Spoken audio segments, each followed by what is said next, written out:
Muy buenos días a todos y a todas. Agradezco su presencia y su participación en esta sencilla ceremonia, pero de gran trascendencia humana, espiritual y en el ser que todos somos.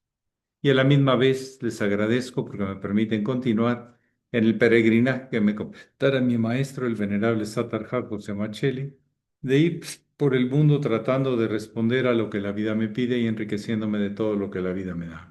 Muchísimas gracias por estar aquí presentes. Ustedes tienen la palabra.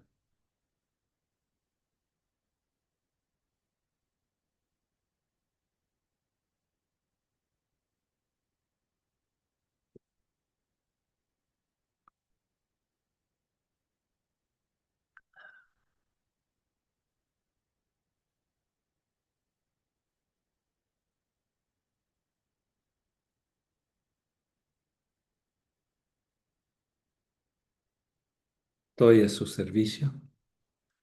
Ustedes dicen.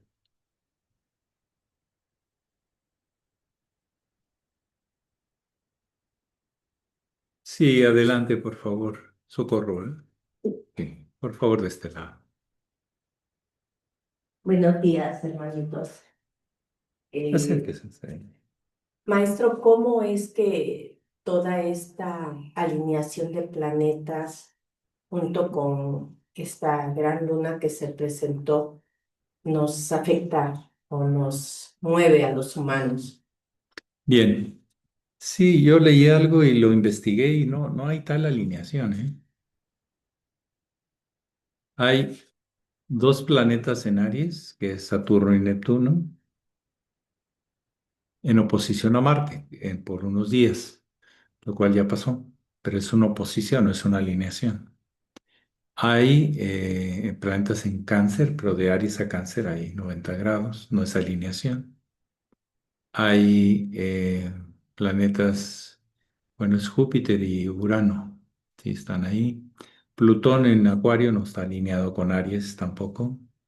Entonces, yo creo que fue más una noticia, como le llaman, una nota, que una realidad astronómica, astrológica. Ahora, como quiera, vamos a hablar sobre lo que usted nos habla, sobre estos tránsitos, porque los planetas se siguen moviendo a diferentes velocidades, a diferentes ciclos de distancia, entonces se van siempre, para que coincidan, creo que son 200.000 años o algo así. Otra vez de arranque que todos estén igual. Pero bueno, depende de la persona que afine con la alineación o las posiciones planetarias en tránsito, o sea, de paso. Claro, hay tránsitos lentos que inclusive pueden repasarse por el tema de la retrogradación aparente de los planetas que parece que van para atrás, pero en realidad la percepción de la Tierra es que va más rápido, por eso van quedando atrás. O sea, hay posiciones que se... Pero eso depende al nivel colectivo, como una entidad, como un alma colectiva, y interviene también como un alma individual, o sea, o hasta podríamos decir un Júpiter en Escorpio, pues tendría que ver con el hígado. Entonces, a este mundo también le afectaría más, no a todo el resto de los órganos. O sea, la influencia es por afinidad, es por relación, negativa o positiva, pero por relación. Hay relaciones negativas, hay relaciones positivas, constructivas, destructivas, o hay indiferencia, que no tiene que ver conmigo ni yo con eso, o por lo menos ahorita, o por lo menos ahorita. Entonces, las alineaciones, los tránsitos, las progresiones que se hacen a nivel de astrología son particularizantes. Tiene que particularizar a quién. Porque normalmente una de las técnicas es el natal, o sea, la carta natal, junto con la carta de tránsitos. Y que de hecho se hace un compuesto de los planetas y se observa las relaciones del original, del que estamos, mm, nos ha sellado de inicio y lo que ahorita nos está impactando o no nos está impactando. Pero entonces depende de la persona, depende de lo que esté viviendo y depende en concreto las posiciones de su carta natal y relacionadas ahora con las cartas o los movimientos en tránsito de los planetas. Pero no hay tal alineación, que 7 planetas no es cierto. En todo caso, podríamos decir que hay un hemisferio de Acuario hacia Cáncer que está ahorita, o hasta Leo, de Acuario hasta Leo, está muy activo, pero serían 6 signos, no sería alineación. Alineación son normalmente de 0 grados, o sea, estar en conjunción, a máximo 10, 15 de tolerancia, si no, no es alineación. No, no, no, no marca una línea, ¿sí? Pero sí, hay algunas gentes que les va a afectar más de una manera, más física, más emocional, más mental, depende de la carta natal que otras. Entonces, no podemos hacer. Ahora, también, por ejemplo, el caso de los eclipses, marcan franjas por los países por donde pasan esos eclipses. En los lugares otros no se ven. Entonces, también depende. Las interpretaciones que tienen que ser serias más que generales y en particular al tema que estamos tratando. Por ejemplo, en astrología se usan y se ha usado lo geocéntrico, geocentrismo. O sea, yo me pongo aquí y veo cómo todo me influye a mí. Se llama geocentrismo. Otra gente en otros terrenos le llama egocentrismo. Pero está bien. O sea, cómo me influye, pues yo me pongo en el centro y veo cómo todo está en relación a mí. Entonces, por eso necesitamos la carta natal para ver quién. Miren, hay una realidad en la astrología que si yo le doy una carta natal a usted y usted supiera astrología, no me sabe distinguir si es una persona o una cucaracha. Depende del estado de conciencia. Le va a influir. ¿Ya? Hay cucarachas también más agresivas, más pasivas, más tontas, más listas, de todo.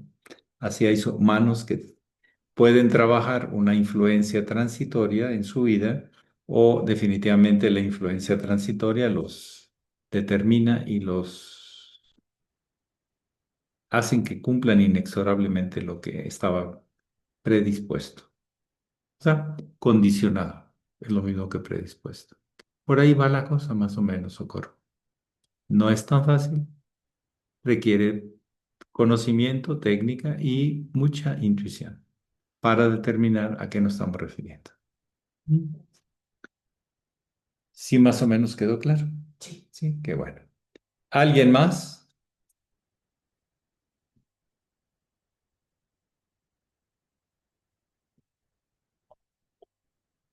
Y hay una frase que la primera persona que se la escuché fue al maestre de la Ferrer, porque así firma sus libros. No es ninguna falta de respeto. Él lo firma como el doctor C. Reynó de la Ferrer. Así, doctor. A sus libros, no sus discípulos ni sus cartas particulares, es otra cosa, pero a sus libros públicos. Y él dice, creo que en un propósito psicológico por ahí, todo lo que está escrito en la tierra está escrito en el cielo. Esto me suena de astrología hace mucho tiempo, pero es para mí contundente. Entonces, todo lo que está escrito en la tierra está escrito en el cielo, pero no todo lo que está escrito en el cielo está escrito en la tierra. Todavía hay un potencial mayor. ¿Ya? Alejandra Omaya, sí, adelante. Buenos días, maestro, y buenos días a todos. Maestro, ¿por qué la ira? ¿Qué puede detonar la ira? Bueno, sé que muchas cosas, pero en el fondo, ¿qué pudiera ser? La ira como tal proviene de las reacciones más bajas de sobrevivencia, raíces, emociones raíces, que significa destruir aquello o lastimar considerablemente, porque la ira no es de un golpecito, la ira es ira, o lastimar o destruir a quien siento como amenaza de mi propia sobrevivencia. La ira tiene que ver con el hígado, con una explosión de emociones de defensa y ataque. Por eso es la ira, ira como tal. Un enojo es otra cosa. Enojo es simplemente una reacción pasajera. La ira es una reacción muy violenta, continua, no para, no es una reacción eh, temporal. Normalmente la ira es y destruye mucho las condiciones internas de quien la produce. De hecho, dentro de los estudios que yo conozco sobre el cáncer, la emoción constante de aquellos que producen células cancerosas, que todas las producimos, pero que el sistema central no percibe que se están desarrollando y por lo tanto se multiplican las células cancerosas, es porque ha habido un bloqueo por cierta ira en algún momento de la vida contra alguien por años, tapada, no tapada, oculta, no oculta, pero está ahí. Entonces ya no hay comunicación de esas zonas del cuerpo con el resto con el sistema central. Se bloquea, se interrumpen las comunicaciones. La ira interrumpe comunicación. Con una persona en ira se puede entablar una relación, platicar o dar un abrazo, nada, nada. Y ni mirarlo, porque cuando alguien tiene ira, cancela las comunicaciones, cancela el chat, cancela el teléfono, cancela. Hay ira. Pero que conste, la ira ya es una superlativa del odio. Yo puedo odiar a una persona, pero por un rato, porque me hizo algo que me dolió, que yo interpreté que me dolió, lo que sea. Pero la ira ya es algo mucho más. Es altamente degenerativa y destructiva. ¿Sí? No es lo mismo porque tiene que estar completamente o prácticamente fuera de sí para que haya ira. ¿Sí? La ira no es su enojo, que todavía percibes un poco. No, la ira es ceguera. Es una ceguera de ataque o reprimida. Hay ira reprimida, hay ira pasiva o ira activa, que es la violencia sin límites. Entonces, son emociones que están en la raíz de nosotros y pueden ser despertadas. No es malo que se despierte, simplemente que el consciente diga, hey, alto, esto no lleva a nada. O te vas o te calmas. Digo, hablando con uno mismo, ¿no? La conciencia te ayuda a ubicarte, pero no a seguir odiando, no a seguir en ira. Es que tú destrozaste mi vida. No, espérate, espérate, no. Yo nada más, sí, a lo mejor cometí algunas cosas que pude haber hecho diferente, pero la ira tú la traes, yo no te la puedo meter. Te la puedo despertar, pero no te la puedo meter, es importante, igual que el enojo, sí, igual que la depresión. Yo te la puedo ayudar a despertar, pero no te la metí yo. Tú la traes y tienes que aprender a trabajar con esas emociones y de saber decir alto. Y si no, pues mejor retírate. Está bien cuando uno está fuera de sí o no se siente ubicado, retirarte. Disculpa, me voy a retirar y al rato hablamos. ¿Sí? ¿Es válido? Sí, por favor, hay que hacerlo. Pero ahí demuestra que hay luz y sombra al mismo tiempo. Hay alguna parte de nosotros, el consciente, que se da cuenta y dice, no, esto no lleva a nada, las consecuencias son peores que la enfermedad. No, entonces no. Pero eso quiere decir que hay luz y sombra. Pero la ira no hay luz y sombra, hay solo oscuridad, solo amenaza completa, como si te fueran a matar, que te hayan lastimado. Sí, pero no es cierto, tú te lo inventaste. Son de las emociones que pueden ser producidas dentro de una gran maya o ilusión o fantasía, vamos a ponerlo, maya, porque hay en España la palabra eh, eh, motivación, entusiasmo, digo, perdón, etcétera, no es igual que en Latinoamérica. Entonces, sí hay que entender que posiblemente es una de las, por ejemplo, los celos que en el tiempo producen ira, ¿o no? ¿Sí? Eh, a mí la palabra me sugiere que no tiene sentido etimológico, que vas hacia algo, pero no hay regreso. Cuando haces algo con ira, ya no hay regreso, va a quedar sellado, como algo que pasó encima de ti, fue superior a ti, te hizo sentir mucho menos. Y así, esa sensación de complejo de inferioridad va a quedar. La ira despierta esos registros en el tiempo. No es un tema a pasar por alto, es un tema de fondo. Gracias por la pregunta, pero pues es lo que yo les puedo compartir. No estoy hablando desde el ángulo técnico psicológico, estoy hablando de la experiencia, de lo que he visto, sentido. Sí, la ira es muy complicada. No es lo mismo que una reacción de rechazo, simplemente. No, la ira ataca. La ira ataca. No solo es decir, ya basta, ¿no? No, eso no es ira. Eso es poner un alto, eso es decir, basta, eso es poner límites, ¿sí?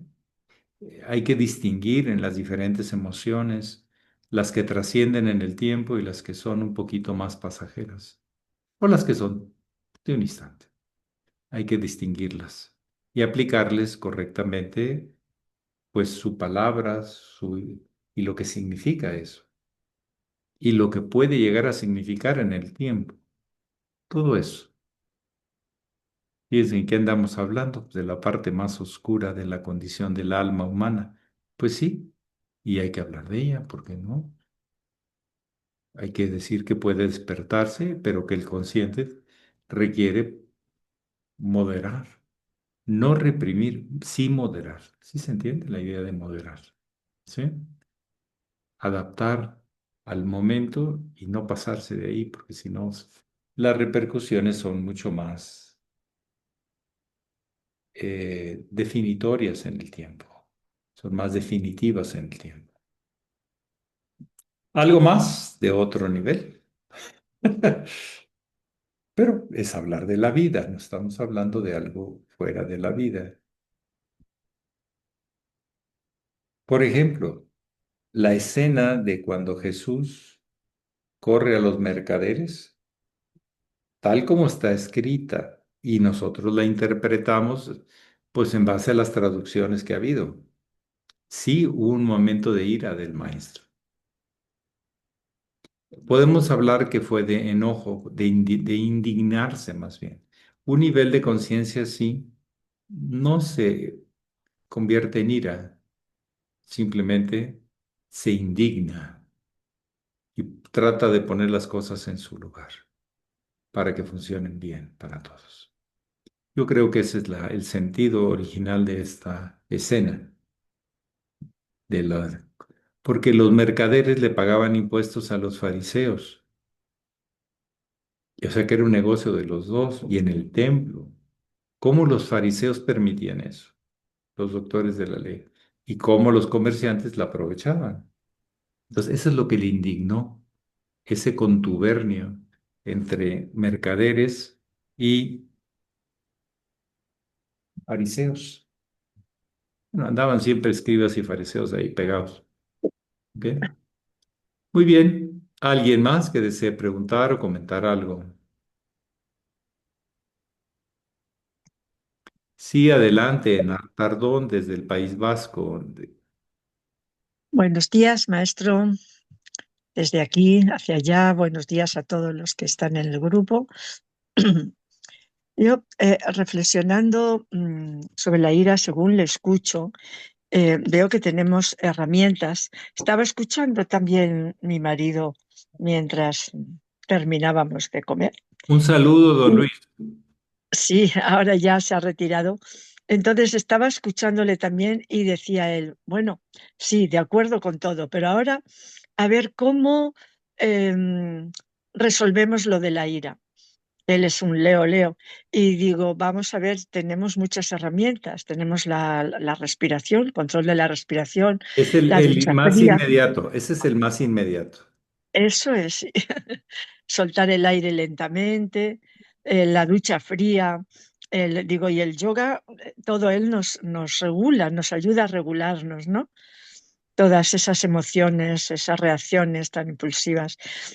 Y, y luego yo estaba pensando que si el yoga es un camino de autorrealización que lo propone el maestre dentro de de las ciencias sagradas, como la magia, la alquimia, que es una alquimia, yo estaba pensando si la mística, que usted habló hace 2 días o 3 de la mística de los misterios, podría ser un punto de síntesis entre el yoga y la religión, entre la iniciación y la irreligión, en cuanto tiene de experiencia y de autorregulación, porque el que llega a la mística, a mí que me gusta leer los poemas de los grandes místicos de nuestra cultura cristiana, los tengo siempre en casa, se habla antes de un camino ascético.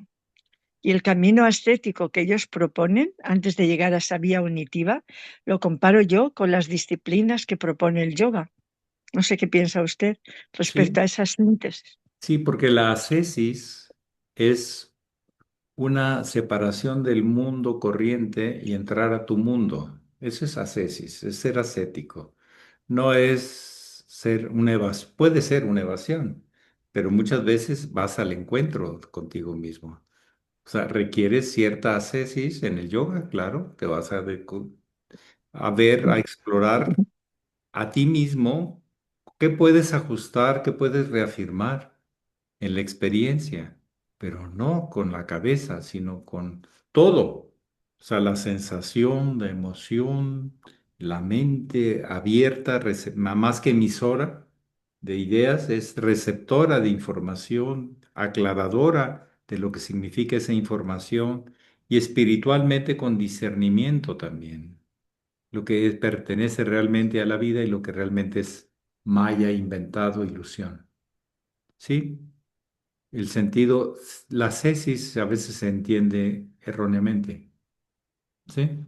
Según hasta donde yo lo entiendo, ¿sí? Pero sí es necesaria el yoga hacer ascesis. Cuando rezas, es una experiencia ascética, porque te dedicas a reafirmar en lo que crees, en lo que buscas, en lo que has venido encontrando. Y eso es muy importante y requiere un retiro, una retracción a sentirte más tú. No quiere decir que te desconectes del mundo, pero sí intensificas tu experiencia interna. Por eso el maestro Machelli, el venerable, decía, el yoga es la experiencia profunda de sí, Así mismo. mm, Ujú. pero como experiencia, no como especulación y vamos a platicar de yoga, no, vamos a hacer yoga. Ujú. Es como empieza el señor Patanjali, hagamos yoga. No empieza, a ver, vamos a platicar qué piensas tú y qué pienso yo. No, eso no es yoga. ¿sí? Es hacerlo, experimentarlo. Yo trato de experimentarlo, por lo menos, con la ceremonia diariamente. Es toda una propuesta a descubrir hoy, no solamente basándome en lo que he experimentado, sino con todo eso, más abrámonos a experimentarlo hoy, en este instante, con ese orden tan profundo que contiene esta ceremonia, con estos significados tan profundos. Pero no me acabo de encontrar significados, disculpen, no, no he acabado yo, aún después de 50 años de hacer esto, en diferentes niveles, en diferentes etapas, pero siempre continua. No he dejado de hacer mi antenaje y mi ceremonia diariamente hace 50 años. Y lo hago por alguien, no, lo hago porque yo sé que es un método y que ese método me centra, me ubica. De hecho, el hermano mayor por ahí en una de sus frases que deja impresa, dice, cuando no te encuentres ubicado ante una situación, haz ceremonial. Haz tu antenaje, haz tu ceremonia. Bien, terminamos con Alejandra y nos ponemos a la práctica en vez de a la teoría. Muchas Sí, gracias. maestro, ahorita que estaba escuchando en Art que dijo de las interpretaciones, me acordé en alguna ocasión que la mamá de una amiga de Maya, de la escuela, nos comentó que su hija, bueno, la iba a cambiar de la escuela. Dijimos que, ¿por qué no? Dice, no, es que la maestra como que no la quiere, como que... Y yo le dije, oye, pero la escuela es muy buena, no te vayas por esa idea. Pregúntale a la niña qué es lo que según ella siente o piensa que, ¿por qué no la quiere, no? Que hay una Pero, búsqueda. ajá, pero la mamá dijo, no, no, no, mejor la voy a sacar. Y le digo, pero es que mira, si, o sea, fui según mi opinión, ¿eh? Dije, mira, si tú te sales y la sacas de ahí, sí, es como si hubiera, como si pasara una prueba. Si no la pasa, lo mismo le va a pasar en otra escuela, porque la idea es que hable y que diga qué es lo que le molestó o qué es lo que sintió o qué le hizo la maestra, o sea, ver lo que pasó, porque si no se habla, pues a lo mejor fue interpretación de la niña, le digo, o sea, de, bueno, de tu hija, ¿no?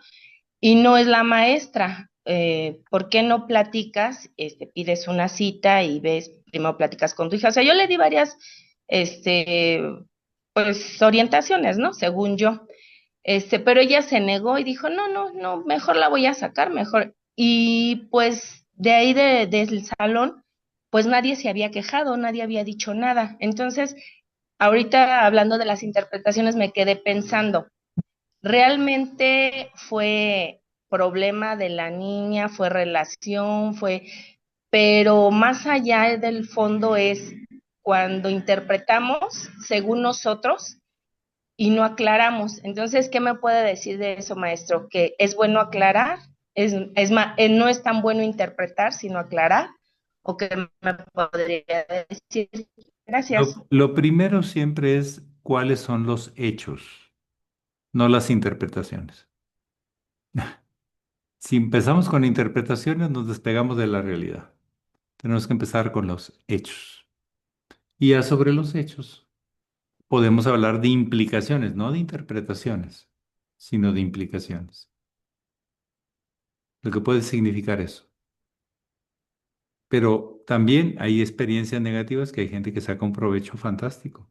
Y hay experiencias positivas que son el fracaso para la persona más adelante. Le van a dar una falsa seguridad y se va a dar una buena. ¿Sí? Entonces, sí, lo primero es, fíjese bien cuál es la consigna a un gurú. Disipar tinieblas. Gurú. Luz, tinieblas. Tenerlo claro. Entonces, hay que establecer los hechos primero.